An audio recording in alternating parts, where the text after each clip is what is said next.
Welcome back. Um, you're probably tired of seeing me. This is like the third one I've done in a very short period of time, but I think it's important to do it or I wouldn't be doing it.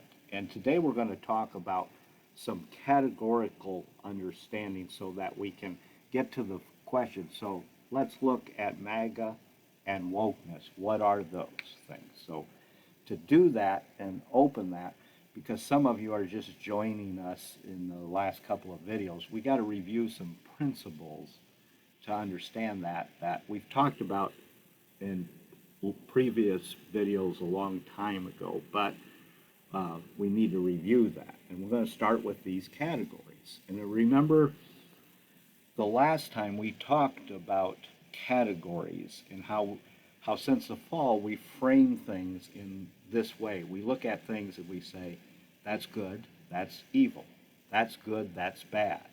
And because we're self-centered, we've become, in our minds, gods. We're going to decide what's good for us and what's bad for us. And if what's good for us interferes with something else, something that ends up being bad for others, in many ways we don't care because we come first.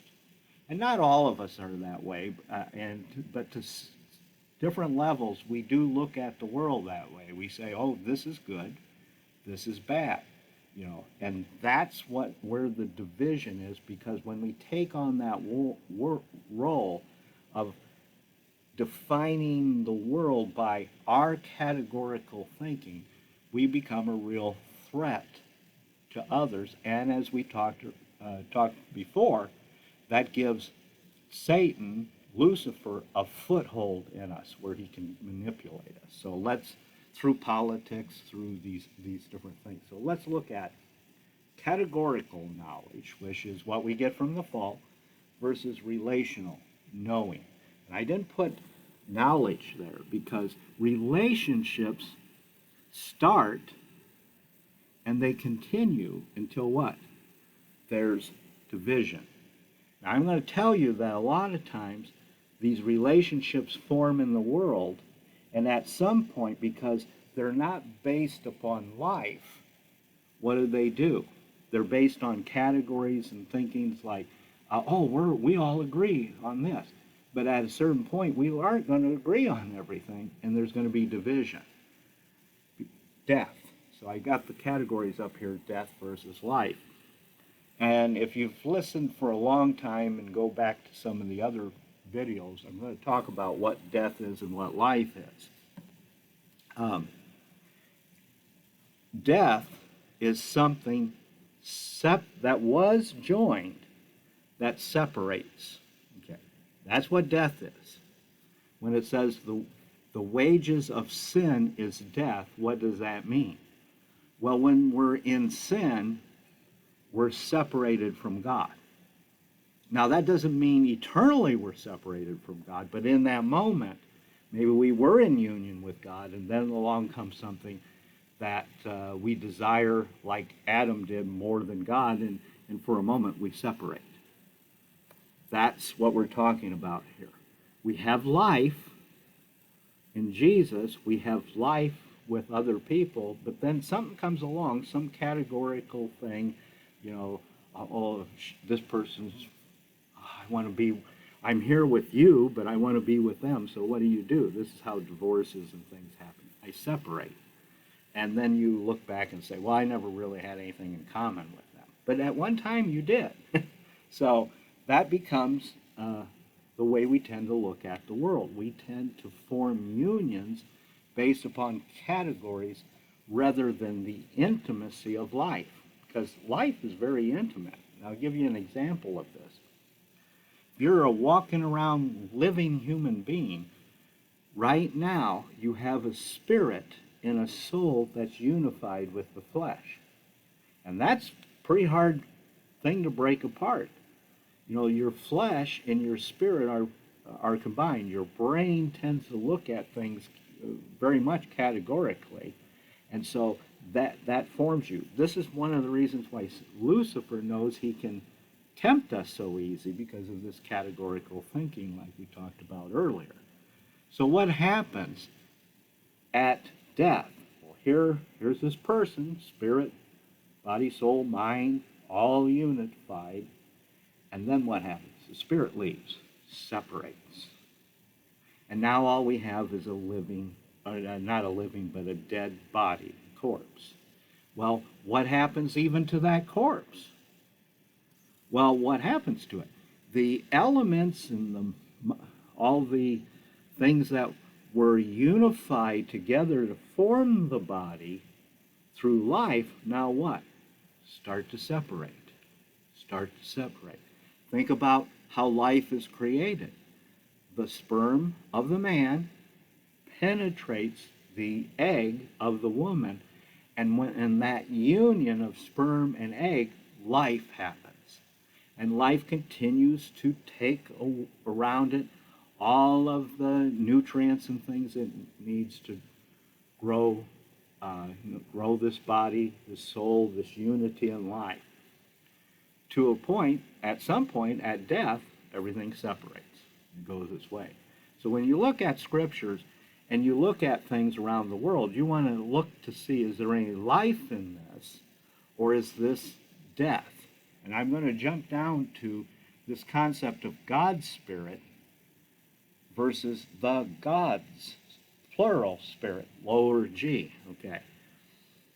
If you've been in Christianity very long, you're going to be told that there is only one God. In fact, one of the things that got Jesus into trouble is, and he didn't disagree with this, but the Pharisees were saying, the Lord our God is one. Okay. Have no other gods before me. And we touched on this earlier. Well, what does that imply? There's other gods. Why do they get upset with Jesus? Why do they tell him, you are a blasphemer? Because he says, I'm the Son of God. And he tells them this, because he says, don't you know your scriptures? For it says he calls them gods by whom the word comes, by the messengers, which is a direct reference to angels. So these angels are called the sons of God. Now, are they the creator God? No, they're less than that. They've been created as very powerful angels that we would look, if we saw them walk into the room, we would say, oh, God, it's God. See, in fact, that happens where angels appeared and people fell down to worship them. They told in the scriptures, and they told them, no, stand up. You got this wrong. I'm not God. I'm an angel. I'm a son of God. And so when Jesus said, I'm the son of God, they said, we're going to kill you. Because why? Let's drop down here before we go to the politics one. Because he came against their categorical thinking, their religious view. Okay, religion, like politics, always separates. It does. It just always separates. And I'll give you an example of this, and we're going to talk more about it when we get down here where it says, so let's look at MAGA, the MAGA movement, and wokeness. When we start to look around us for people, because the human beings were created to be in union, in intimacy. They were not created to be alone. That's why when Adam says, there's no one for me to cling to be in union with, God said it's not good for the man to be alone. Well, so he created Eve out of the man. It's flesh of his flesh, body of my body, that we could come together perfectly in union and life, and that at least in that physical sense. So when we look around, we try to find people to unify with or come together with.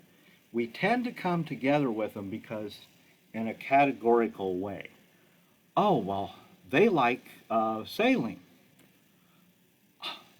I like sailing. I think sailing's good. They think sailing's good. I think eating fatty foods is bad for you. They think eating fatty foods is bad for you.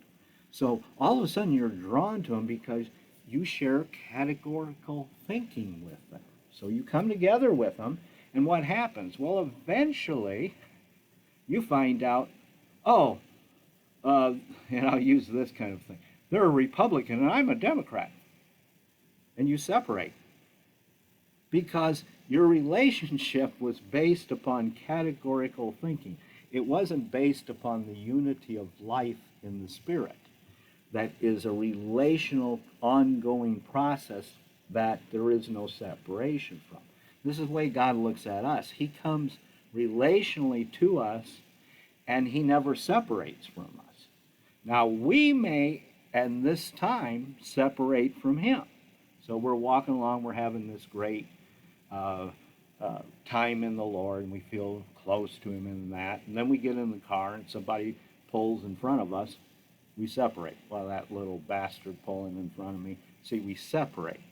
Because, again, the nature of the flesh is very, this categorical thinking is very strong in us. And this is why a lot of times when I do these videos or I talk to people, I know very well that it's going to take some time for them to understand it, because they've been since the fall, this is the way we look at the world. So we look at things categorically, not relationally. We don't look at things in intimacy. We think we have intimacy, but then as soon as one of the categories we come into dispute, we separate. So that's a real problem. See, God does not look at us categorically. He doesn't look and say, "Oh, this one's good, this one's bad. Oh, this one." He doesn't look at us that way. How does He look at us? And I've shared a couple of testimonies in the past. I'm not going to go into them right now. But when He looks at us, He sees His Son. He sees us as sons and daughters. He doesn't say, "Oh, this one's bad, this one's better, this one's this." That's the way we look at things. That's not the way God looks at things. He looks at us relationally. Is this my child, or is this not my child? That's how He looks at it. We can get into discussions because religion breaks down. See, and here again, religion divides. I've got the right theology. You don't believe me, you can't be my brother. You can't be a part of me. And they'll use these screwy scriptures. They'll manipulate them to say, "I can't be with you because you're not like me. You don't think categorically like me." This is just insanity.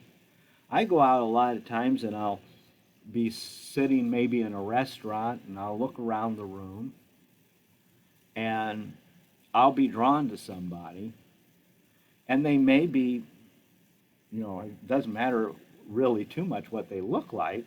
Sometimes they're nice-looking people, they look prosperous. Sometimes they're not too nice-looking, and sometimes I could tell they're really struggling. And I'm immediately drawn to them. Why? Well, I'm going to tell you, and this happens to me online. I see people online, and I start a relationship with them, and I'm drawn to them. I need to find out, why am I drawn to them? See, because the Spirit draws people together. Sometimes I'm drawn because the Spirit in them is drawing me to them and them to me, and in a relationship. Other times, it could be something else, and this is where we get down to God's Spirit. Is He the one drawing me to this, or is it one of the lesser gods, the angels, Lucifer, these kinds of entities? Are they drawing me to the person? That's the discernment that we have to do, and we're going to have to do that in religion versus life, because Jesus is life. He's not a religious person. He's not. In fact, if you look, the religious system of his day didn't want to have anything to do with him. They wanted to crucify him. And really, he didn't want to have anything to do with them either. Because why? he was in union with the children of God who saw God as their father, not the religious system. So, so I sometimes when I go into different churches, I don't look at it and say, oh, well, they believe in this, they believe in that. I'm looking for people who I know spiritually are one with me. I know doctrinally they're not going to be with me on too many things, but spiritually they'll be with me because we share the Spirit, we share Jesus. It's the categories that will tear us apart. And that's the whole idea of politics versus community. If you look up the etymology of the word politics, it's an interesting thing because what politics actually means is it's saying, look, it's a system where the people come together and establish a government, a direction, based upon shared beliefs or categories. So we get the idea of voting, like we're going to take a vote on whether or not we should do this or that. Okay, pick whatever, build a park like I used the last time, or not build a park. So who shares those categories come together in the vote, and they vote as a block. Well, what is that? That's going to be adverse or death, separation to those who don't want the park. Politics inherently divides just like religion does. Community, as the early church had, when they shared not too much doctrine, because remember, the scriptures the New Testament hadn't been written. In fact, they didn't have much of the Old Testament because books or writings were so expensive that common people didn't have them.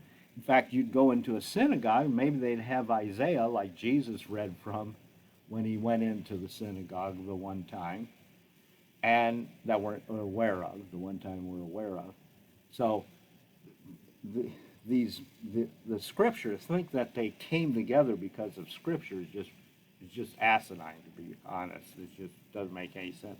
They came together because they knew spiritually the man Jesus, God Jesus. They knew him. That's what they shared in common. That's why they could sell their property and give to the poor. It wasn't because they had a common categorical understanding of anything. It was relational.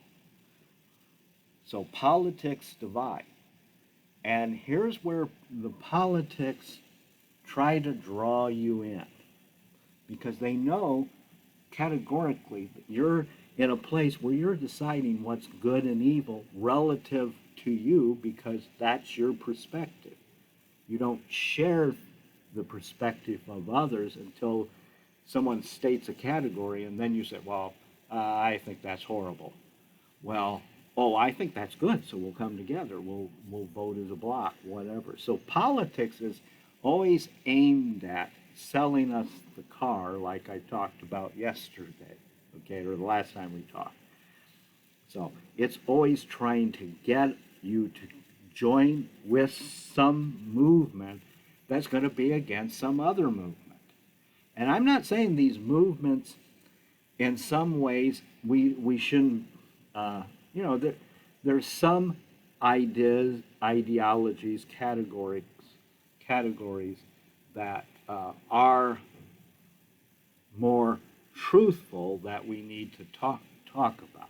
Okay, so but to think there's life in that, and that somehow that if we get the right people in place, if we get the right government in place and all of that, we'll always have peace and safety. If we come together as a world, which will never happen because Jesus is life, politics isn't life, religion isn't life, categorical thinking isn't life. It's all divisive, and Satan knows that. So this is what he focuses on, these systems in view of our nature, our fallen nature, which is the thing categorically. So let's go on.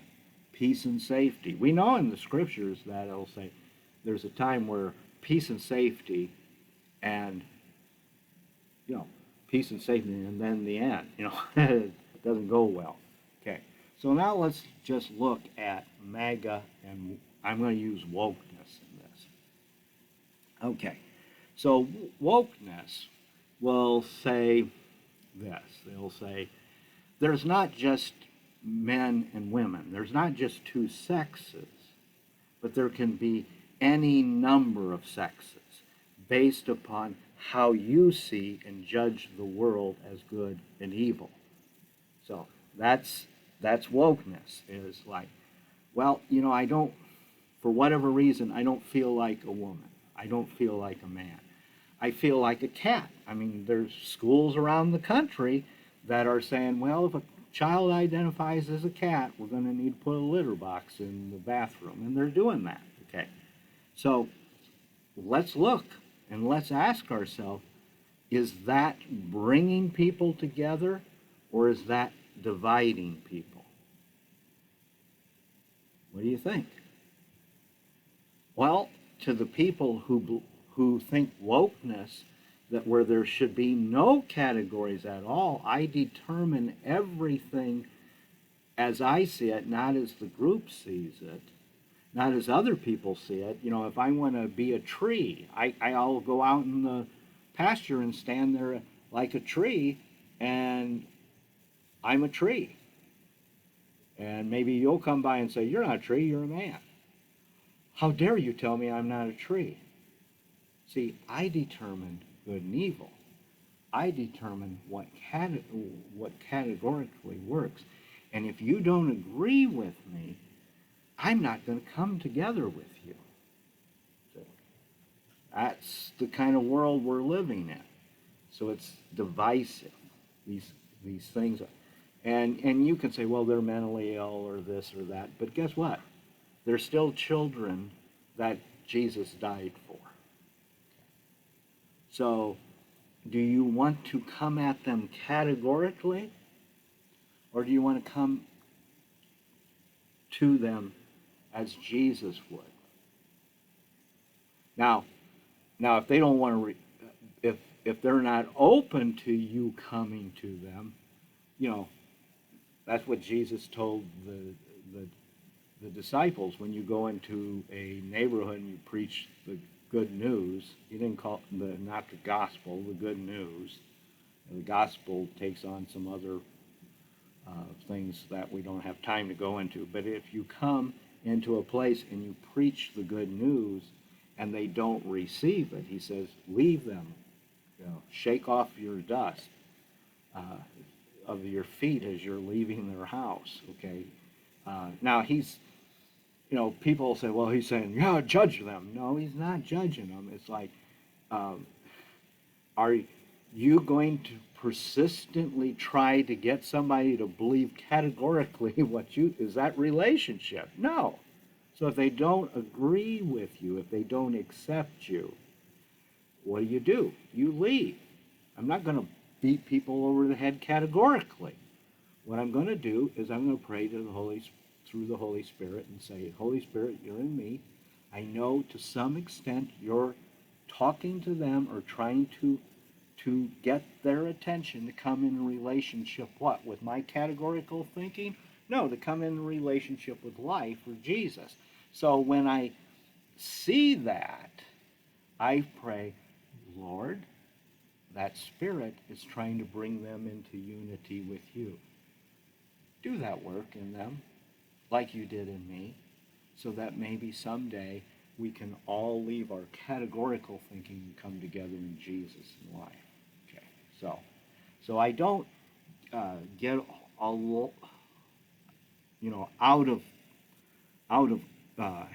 I don't go crazy because of wokeness. I look at what's behind it. Well, what do you think's behind some of the things?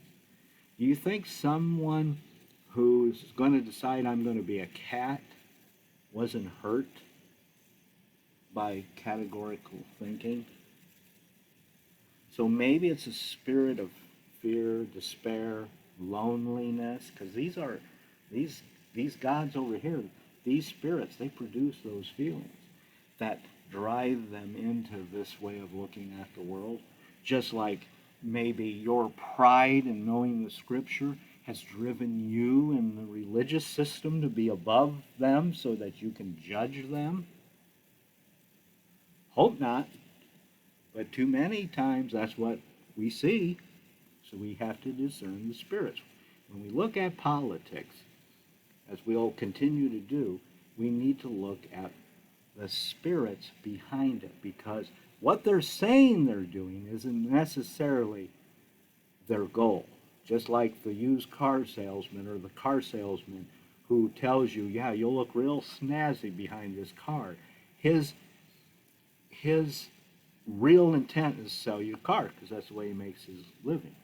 You know, it isn't to really do something for you as much as it's to do something for him. And when you go in there, you don't want to pay a high price, so you're at odds with him. There's no life there. Well, then contract forms, and that becomes your life. This is what's so stupid. As an attorney, I deal with people that think the law is their life, which Paul said, I did not know how separated I was from God until the law came and said, thou shalt not covet. And that exposed my separation. The law isn't the basis of coming together. It's the basis of dividing. And so I have a real hard time sometimes when I practice law. So let's now look at MAGA. Oh, you can't criticize the MAGA movement. Well, is the MAGA movement, what is the Make America Great? That's the same. And I want America to be prosperous and all of that. And I want, because America has blessed a lot of people. People come here. I talk to people from other countries. They came here for opportunity and that, because a lot of places there was no opportunity. So they come here. And I'm not saying that we can't do things to make America great. But what is its draw? Its draw is pretty much self-interest. I come together because I want to make America great. Okay, well, ask yourself, why do you want to make America great? Is it because you'll get a better job, you'll make more money, you won't have to put up with wokeness, you won't have to put up with the rascals that are in, why make America great? What's the ultimate end game of making America great? That maybe the people in the movement aren't even aware of. They may think categorically they're doing something good that may lead to something evil.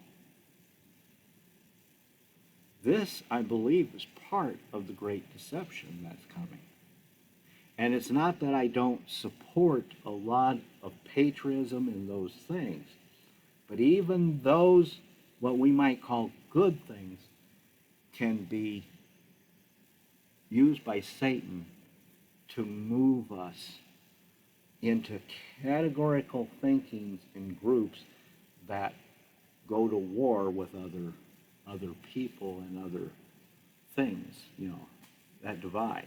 So we got to be aware of that, because so when I look at anything, I look and say, okay, God, where are you and where are these other spirits? What's the wind blowing in all of this?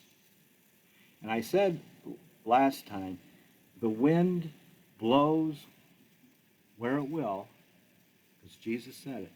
And you see the effects, you hear the sound of the wind, maybe the wind knocks your hat off, blows leaves across the thing. You see the effects of the wind, but you don't know where it's coming from.